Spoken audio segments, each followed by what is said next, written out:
真真正正能夠實事求是、理性分析、坐言起行嘅，亦都 prove 到俾大家、證實到俾大家知，佢係一路都咁 committed、咁持久咁為我哋業界爭取利益嘅呢。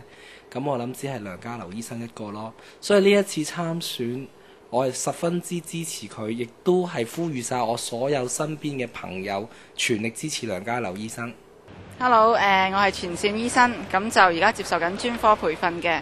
我諗大家你哋同我一樣啦，曾經試過參加過呢個遊行啦，同埋靜坐。咁你睇下梁醫生同我哋做咗好多關乎我哋利益嘅嘢。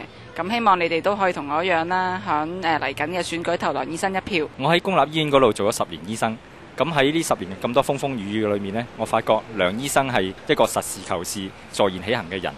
我喺呢次立法會選舉裏面，我會全力支持佢嘅。我係陳醫生，公立醫院醫生，我支持1號梁家騮醫生。我就支持梁家騮啦，希望你哋都多多支持啦。我哋支持梁家騮醫生，就競選呢個立法局議員，請大家支持。大家好，我係張展鵬醫生，請大家支持梁家騮醫生成為我哋嘅立法會代表。梁家騮醫生呢，大家熟悉佢，大家知道佢以前嘅功績，亦都見到佢做嘢嘅方法。我更加毫不猶豫會推薦我所有嘅朋友、所有同學一齊去支持梁家騮醫生。有你一票，梁家騮醫生能夠為你做得更多。